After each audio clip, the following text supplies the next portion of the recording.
supporters actually like the manual. How is it that guys actually think coming into class 15, 30 minutes late is okay? Right? When did that happen that actually let you feel like that was okay or appropriate?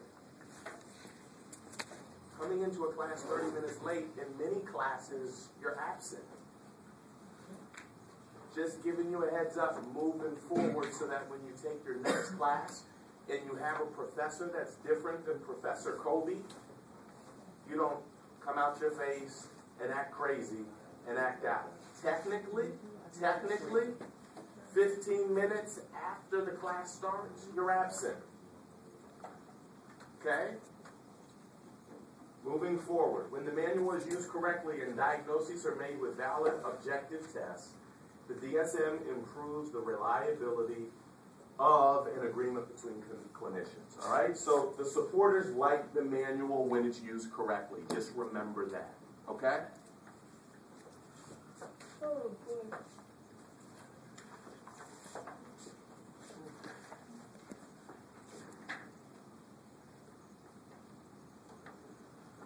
Culture and mental illness. Are mental problems the same everywhere? Interesting. Universal disorders, yes, such as depression, panic attacks, anorexia, and schizophrenia. Yes.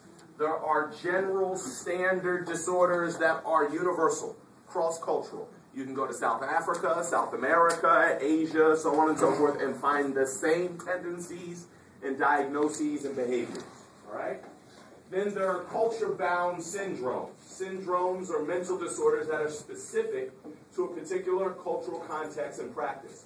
For example, ghost sickness in Native American tribes. Here's where we have to be sensitive. Is anybody here 100% Native American? No. Is anybody here from a reservation? No. Okay. So no one grew up in Native American culture. Okay. So here's where we have to be sensitive, class. What we can't do is we can't project our worldview, our assumptions, and our biases onto a group of people. We have to understand that there are different cultures that deal with different issues. Socially, politically, economically, emotionally, all of the above. All right?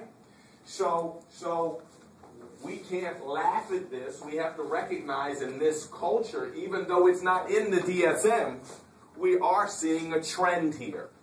And the trend is manifesting itself mentally, physically, spiritually, or emotionally. Make sense? Mm-hmm. Gotcha. All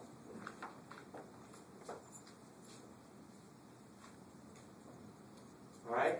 And then there are certain nervous conditions in Latin American and Mediterranean countries that are indicative of those regions where we may not see them in America or in Africa or in the United States. Make sense?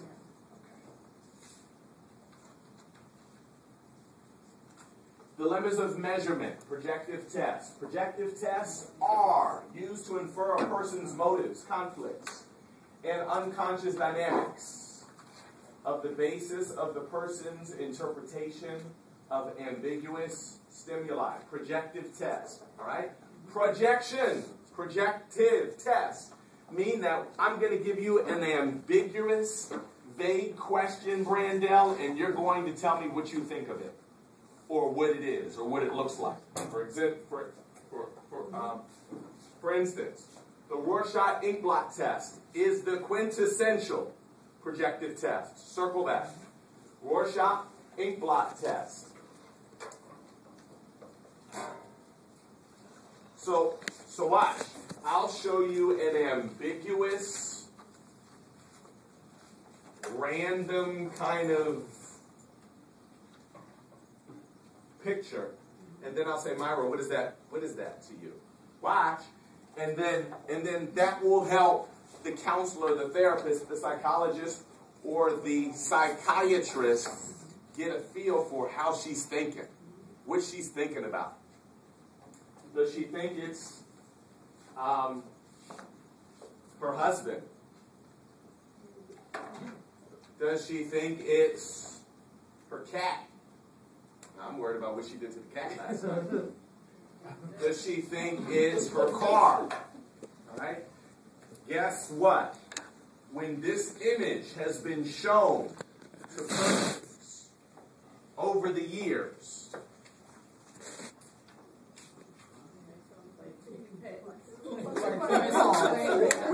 what do you all think? What do you all think this looks like? What do you all think this looks like? Two old ladies playing pity pat? Anybody else? Now, what would be your analysis of that? You see two people that look like they giving each other hands. Well, I think a psychologist could say that you have a collaborative spirit. You have a harmonious spirit. You see teamwork. You see partnership. You see two people not fighting, Tariq, but you see two people playing games. You see two people engaged. You see two people... when we talked about the big five last week, you're either compliant or antagonistic. You all remember that? Yeah. Okay?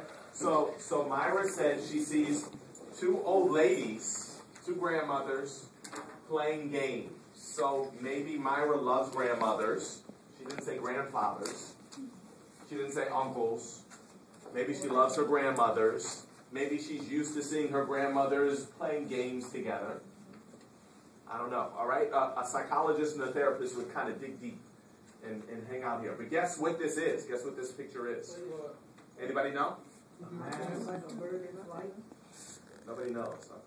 All right? Before I reveal to you what it is, just keep in mind the ink blot, the Rorschach ink blot test is very low when it comes to reliability and validity. Okay? True-false question. You're going to see it. True-false. The ink blot, the Rorschach ink blot test is very reliable and valid. True or false? False. You got that right. Okay. That's actually a picture of a uterus. Now, if I would have said that, well, I would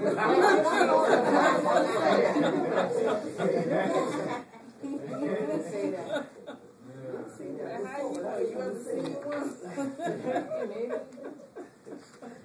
It's the Rock.